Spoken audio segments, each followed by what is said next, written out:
እንኳን ለሊቀ መላእክት ቅዱስ ሩፋኤል ዓመታዊ በዓል በሰላም አደረሳችሁ። ሩፋኤል ሆይ ከሰባቱ ሊቃነ መላእክት አንዱ አንተ ነህና ዙፋን ፊት ክብር እንዳገኝ የኔም የምስጋናዬና የጸሎቴ የጤና መዓዛ በፈጣሪ ፊት ዋጋ ይኑረው። ሩፋኤል ሩፋኤል ሩፋኤል ቅዱስ ሩፋኤል እያላችሁ በኮሜንት ላይ ጻፉልን። ገናናው ሊቀ መላእክት ፈታሄ ማኅፀን መልአኩ ቅዱስ ሩፋኤል ኦርቶዶክሳውያን እንኳን አደረሳችሁ። ሊቀ መላእክት ቅዱስ ሩፋኤል የተሾመበት ዓመታዊ ክብረ በዓል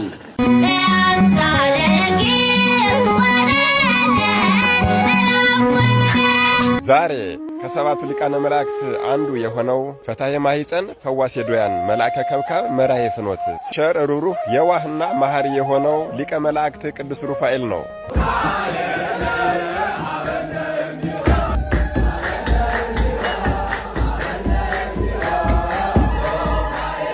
ከዛሬ 2 ዓመት በፊት ከማህፀን ጅርግዝና ተብዬ ነበር።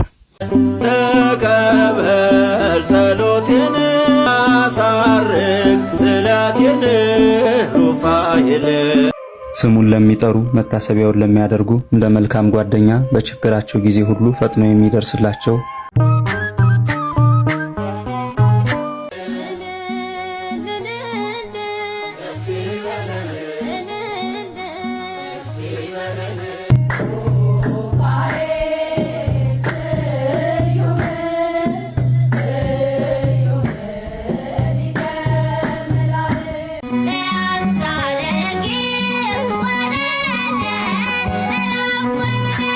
እግዚአብሔር ፈዋሽ የስምህ ትርጉም ፈታሄ ማኅፀን ሩፋኤል ግሩም።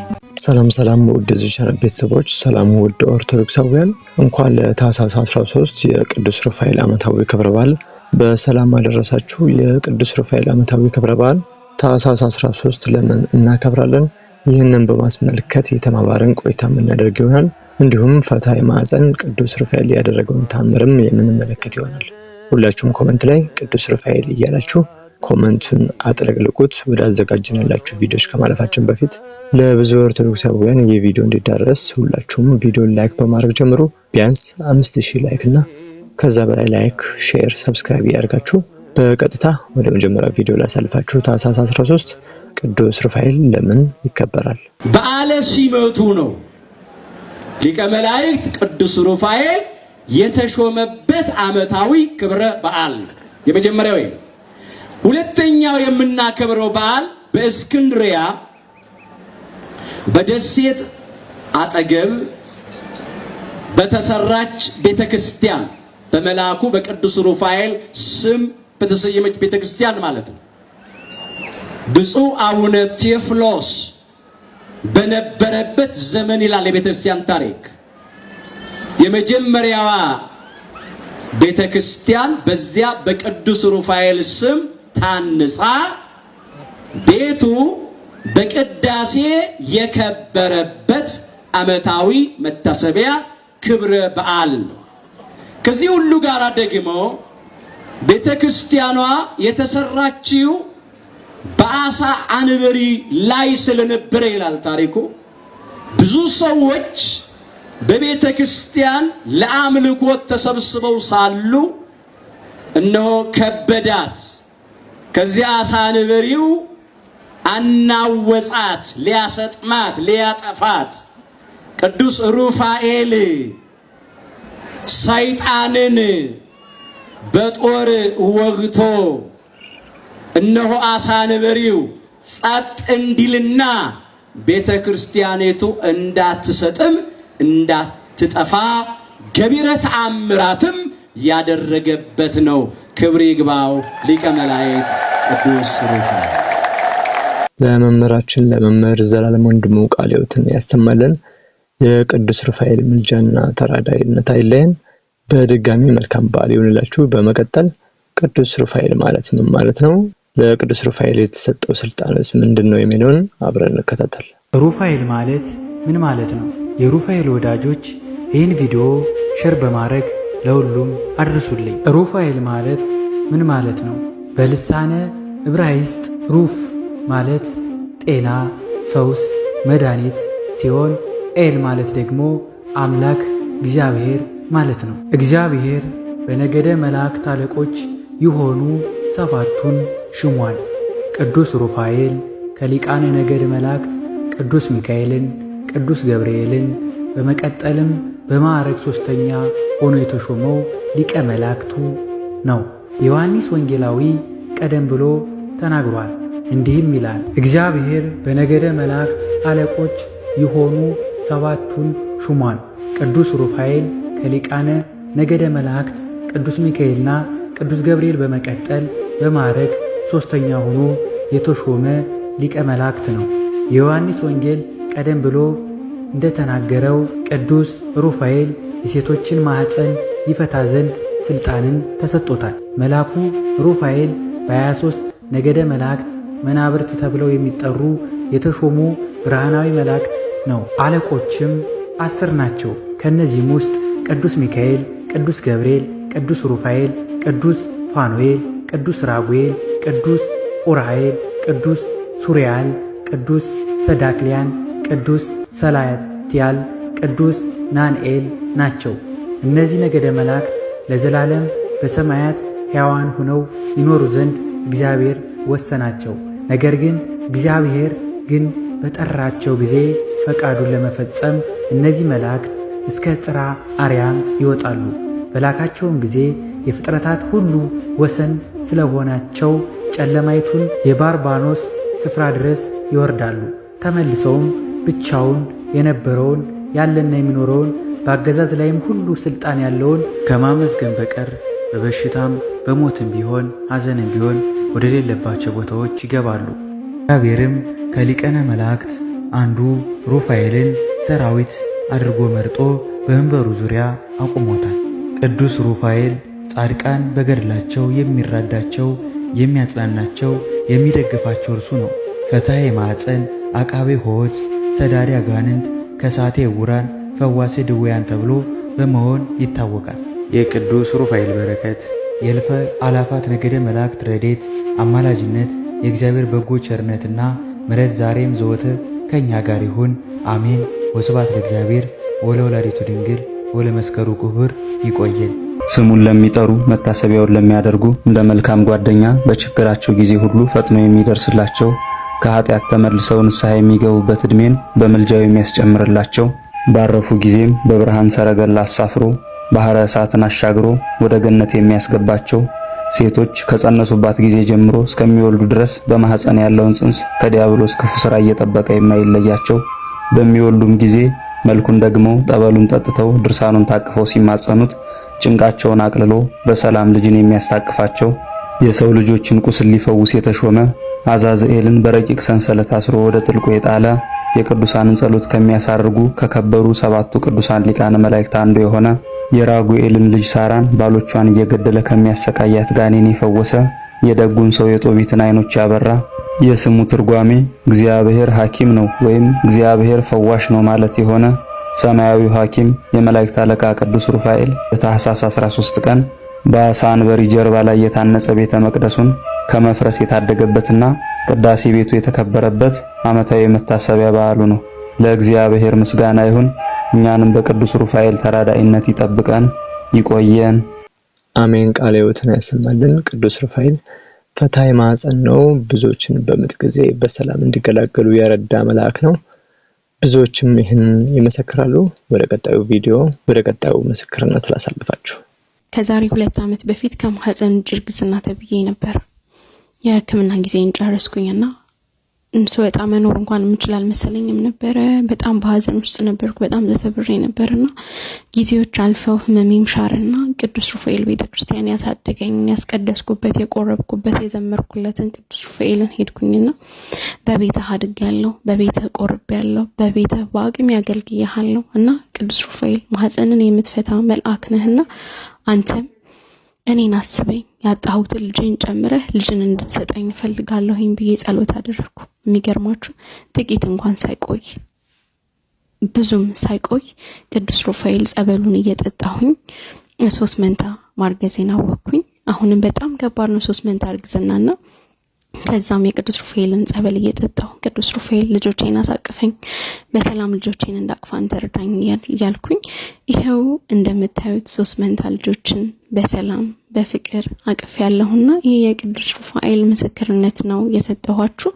ሁላችሁንም ይጠቅማል ብዬ ነው ማስበው። ሼር ኮፒ ሊንክ ማቄን የቀደደ ደስታ አስታጠቀኝ ባዶ የነበርኩት ሁሉ ተሰጠኝ ሰጪም ነሽም እግዚአብሔር ብቻ ነው የሰው ድርሻው በር ማንኳኳት ነው ምስጉን ነው የተመሰገነ ባሪያው እኔን ይቅር ያለ ይመስገን ይመስገንልኝ ጎጆዬን አምላክ ሞላልኝ። ለእህታችን የደረሰ ቅዱስ ሩፋኤል ለእኛም ይድረስልን። እኔም ከ2 ዓመት በፊት ጉለሌ ጽራሪያም ቅዱስ ሩፋኤል ቤተክርስቲያን አካባቢ ነበር የምኖረውና መላኩን ጧት ማታ ማጸነው ነበር። ዛሬ ይሄው ጸሎት የተሰምቶ ከፈጣሪያም አልዶኝ ጥያቄም ተመልሶልኛል። እግዚአብሔር ይመስገን። እናንተም ውድ ቤተሰቦቻችን የተደረገላችሁን ምስክርነታችሁን ኮሜንት መስጫው ላይ ጻፉልን። ወደ ቀጣይ ቪዲዮ ላሳልፋችሁ። ዛሬ ከሰባቱ ሊቃነ መላእክት አንዱ የሆነው ፈታሄ ማኅፀን ፈዋሴ ዶያን መልአከ ከብካብ መራሄ ፍኖት ሰማያዊ ሐኪም ቸር ሩሩህ የዋህና መሐሪ የሆነው ሊቀ መላእክት ቅዱስ ሩፋኤል ነው። በማንኛውም የተፈጥሮም ሆነ የዲያብሎስ ውጊያ ላይ ያላችሁ ሰዎች በሙሉ ተማሪዎች በትምህርታችሁ፣ ሰራተኞች በስራችሁ፣ ባለትዳሮች በትዳራችሁ፣ ይልቁንም ደግሞ ነፍሰ ጡር ሴቶች መውለጃችሁ በደረሰ ጊዜ ስትጨነቁ እንዲሁም ደግሞ ቁስለ ሥጋ ቁስለ ነፍስ እያሰቃያችሁ ያላችሁ ሰዎች እንደዚህ በሉ። ብርሃናኤል፣ መብርህኤል፣ ክስትናኤል፣ በህድናኤል፣ አጽህድናኤል በሉ። ይሄ አስማተ መለኮት ወይም ደግሞ የእግዚአብሔር ህቡ ስም ሊቀ መላእክት ቅዱስ ሩፋኤል የጦቢያን አይን ያበራበትና ወለተ ራጉኤል ወይም ደግሞ ሳራን ተቆራኝቷት ይኖር የነበረውን አስማንዲዮስ የተባለውን አጋንንት ያወጣበት እግዚአብሔር የሰጠው ወሃቤ ብርሃንና መግረሬ ጸር አስማተ መለኮት ነው። አቤቱ ፈጣሪያችን ሆይ ከዚህ በላይ በጸለይነው ጸሎትና በተለመደው ቸርነትህ የእኛን የልጆችህን ጠላት አጥፋና በልቦናችን ላይ ብርሃንን ሳልልን፣ አሜን። ስሙ በዕብራውያን ፈዋሽ ወይም አዳኝ የሆነው ሊቃነ መላእክት ቅዱስ ሩፋኤል በብሉይ ኪዳን በመጽሐፈ ሄኖክና በቁርአን ላይ ተጠቅሷል። በመጽሐፈ ጦቢት ለጦቢያ በሰው ተመስሎ በመንገዱ መርቶታል። ጦቢያ ያፈቀራት ሴት አዝሞዴስ የተባለ ጋኔን አድሮባት ነበር። ስለዚህም ለጦቢያ አሳና ዕጣን ሰጥቶት ጋኔኑ ተመልሶ በመጣ ወቅት እንዲያጨስበት ነገረው። ጋኔኑ በመጣ ወቅት እንደታዘዘው ዕጣኑን አጨሰበት። አዝማዲዮስን በተደናበረ ወቅት ቅዱስ ሩፋኤል ሊያስሮ ችሏል። ከዚያም ቅዱስ ሩፋኤል ለጦቢያ የአሳውን አይን ፈጭቶ የታወሩት የአባቱ አይኖች ላይ እንዲቀባው አዘዘው። ያም ባደረገ ወቅትም የአባቱ አይኖች ተፈውሰዋል። ስለዚህም ቅዱስ ሩፋኤል በፈዋሽነቱና በአዳኝነቱ ታውቋል። የቅዱስ ሩፋኤል ዓመታዊ ክብረ በዓል በድምቀት ይከበራል። በተለይም አዲስ አበባ ጽራሪያም ጉለሌ ቅዱስ ሩፋኤል ቤተክርስቲያን። እናንተስ የቅዱስ ሩፋኤልን ዓመታዊ ክብረ በዓል የት አካባቢ ነው ያከበራችሁ የምትገኙት? እንዲሁም ከዚህ በፊት የቅዱስ ሩፋኤልን ዓመታዊ ክብረ በዓል የት አክብራችሁ ታውቃላችሁ? የነበራችሁበትን ያከበራችሁበትን ደብርና ቤተክርስቲያን ኮሜንት ላይ በዛው አስተዋውቁ። በስመ አብ ወወልድ ወመንፈስ ቅዱስ አሐዱ አምላክ አሜን። በኢትዮጵያ ኦርቶዶክስ ተዋሕዶ ቤተክርስቲያን በጉለሌ አውራጃ የሚገኘው በታላቁና በአንጋፋው እድሜ ጠገቡ የቅዱስ ሩፋኤል ዓመታዊ ክብረ በዓል ይከበራል። በዚህም ቀን በአራቱም አቅጣጫ የሚገኙ የኢትዮጵያ ኦርቶዶክስ ተዋሕዶ ቤተክርስቲያን አማኞች ወደዚህ ደብር ይገሰግሳሉ። በዓሉ እጅግ በደመቀ ሁኔታ ይከበራል። ከዋዜማው ጀምሮ በማህሌት በስብከተ ወንጌል ታላላቅ ዘማሪያን ሰባኪያን ተጋብዘው በዓሉ እጅግ በልዩና በደመቀ ሁኔታ ይከበራል። እርሶም ካሉበት ቦታ መጥተው የጽራሪያም ቅዱስ ሩፋኤልን ዓመታዊ ክብረ በዓሉን በጉለሌ በሚገኘው በጽራሪያም ቅዱስ ሩፋኤል ቤተክርስቲያን ተገኝተው እንዲያከብሩ በቅዱስ ሩፋኤል ስም እንጠይቃለን። ለሰብ ወለ እንስሳ ፈታሄ ማኅፀኖሙ አንተ፣ የሰዎችንና የእንስሳትን ማኅፀን የምትፈታ አንተ ሩፋኤል ነህ።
ታኅሳስ 13 ሊቀ መላእክት ቅዱስ ሩፋኤል ቅዳሴ ቤቱና ተአምር ያደረገበት ዕለት ነው። በድጋሚ እንኳን አደረሳችሁ። ታኅሳስ 13 ቅዱስ ሩፋኤል ዓመታዊ ክብረ በዓል በድምቀት እየተከበረ ይገኛል። ቅዱስ ሩፋኤል ሰማያዊያን ከሆኑ ከመላእክት አለቆች ከቅዱስ ሚካኤልና ከቅዱስ ገብርኤል ቀጥሎ ሶስተኛው መልአክ ነው። ከከበሩ ከሰባቱ አለቆች አንዱ አለቃ እኔ ሩፋኤል ነኝ እንዲል መጽሐፈ ጦቢት ምዕራፍ 12 ቁጥር 15 ላይ ሩፋኤል የሚለው የስሙ ትርጓሜ ደስ የሚያሰኝ፣ ቸር፣ መሐሪ፣ ቅን፣ የዋህ ማለት ነው። ቅዱስ ሩፋኤል መልአክ የሰላምና የጤና መልአክም ይባላል። በሰውነታችን ላይ የሚወጣውንም ደዌም ሆነ ቁስል ይፈውስ ዘንድ ከልዑል እግዚአብሔር ስልጣን ተሰጥቶታል። በሰው ቁስል ላይ የተሾመ ከከበሩ መልአክ አንዱ ቅዱስ ሩፋኤል ነው እንዲል መጽሐፈ ሄኖክ ምዕራፍ 6 ቁጥር 3 ላይ ቅዱስ ሩፋኤል የሰው ልጆች ከተያዙበት የኃጢአት ቁስል ይፈውስ ዘንድ በአማላጅነቱ በጸሎቱ የማይለይ መልአክ ነው። በበሽታው ሁሉ ላይ በሰው ልጆችም ቁስል ላይ የተሾመው ቅዱስ ሩፋኤል ነው በማለት ሄኖክ ከእግዚአብሔር መልአክ ያገኘውን የምስክርነት ቃል ጽፏል። ሄኖክ 10:13 ለሴቶች ረዳታቸው ቅዱስ ሩፋኤል ነው። በማህፀን ላለ ችግርና ሴት በጸነሰችበት ወቅት ቅዱስ ሩፋኤል አይለያትም። ሕፃኑ 40 ቀን ሞልቶት በማህፀን እያለ ማለትም በስላሴ አርያ መልኩ መሳል ከጀመረበት ቀን አንስቶ እስከሚወለድበት ቀን ድረስ ቅዱስ ሩፋኤል አይለየውም። በመውለጃቸው ቀን ሴቶች ከሚደርስባቸው ጭንቀትና ሕመም ስሙን ጠርተው ይማጸኑታል። ፈታይ ማጸን ነውና ቅዱስ ሩፋኤልም ጭንቀታቸውን ያቃልላል። ቅዱስ ሩፋኤል በሰውነት ያለን ረቂቅ ርኩስ መንፈስ ያውቃል። አስማንዲዮስ የተባለ ጋኔን በሁለት ራጉኤል ጭን ላይ አድሮ ባሎቿን እየገደለ ቢያሰቃያት ቅዱስ ሩፋኤል ጋኔኑን አስጨንቆ አስወጥቶታል። ጦቢት 3 ቁጥር 8 እስከ 17። ዳግመኛም እግዚአብሔር ሩፋኤልን አዛዝኤልን እጁና እግሩን አስረህ በጨለማ ውስጥ ጣለው አለው። ሄኖክ 3 ቁጥር 5 እስከ 7። በዚህ መሰረት ለቃየል ልጆች ሰይፍና ሾተል መስራትን፣ የምንዝር ጌጥ ማጌጥን፣ መቀንደብን ያስተማረ አዛዝኤል የተባለውን ጋኔን በእሳት ሰይፍ እየቀጣ በረቂቅ አስሮ ወደ ጥልቁ የጣለው ይኸው መልአከ ቅዱስ ሩፋኤል ነው። ሄኖክ 2 ቁጥር 18። ሰማያዊያን መዛግብት በእጁ የሚጠብቃቸው እግዚአብሔር እንዳዘዘው የሚከፍታቸው የሚዘረጋቸው ይህ ታላቅ መልአክ ነው። የምሕረትና የረድኤት መልአክ ቅዱስ ሩፋኤል ከስራዎቹ አንፃር በተለያየ ስም ይጠራል። ፈታሔ ማኅፀን ይባላል። እናቶች ሲወልዱ ምጥ እንዳይበዛባቸው የሚረዳ መልአክ ስለሆነ አያሌ ብዙ ክርስቲያኖች ማርገዛቸውን ካወቁ ጀምሮ ድርሳኑን በማንበብ መልኩን በመድገም ጠበሉን በመጠጣት ሰውነታቸውን በመቀባት ይለምኑታል። እንደ እምነታቸው ጽናት ይደረግላቸዋል። ዳግመኛም አቃቤ ንዑቱ ለአምላክ ይባላል። ሰማያዊያን መዛግብት በእጁ የሚጠብቅ ስለሆነ። ዳግመኛም መራሄ ፍኖት ይባላል። ጦቢትን በቀን መንገድ መርቷታልና። እንዲሁም መልአከ ክብካብ ይባላል። ጦቢያና ሳራን ያጋባ ጋብቻቸውንም የባረከ በመሆኑ ነው። ታኅሳስ 13 ቀንም የቅዱስ ሩፋኤል ተአምራቶች የተፈጸመባቸው ዕለታት ውስጥ አንዱ ነው። ቅዳሴ ቤቱም በዚህ ዕለት ተከናውኗል። ውድ የናታን ሚዲያ ቤተሰቦች በዛሬው ቪዲዮ ጠቃሚ የሆኑ መንፈሳዊ ትምህርት እንዳገኛችሁበት ተስፋ እናደርጋለን። ታኅሳስ 13 የቅዱስ ሩፋኤልን ዓመታዊ ክብረ በዓል ለምን እናከብራለን በሚል እንግዲህ በሰፊው ተማምረናል።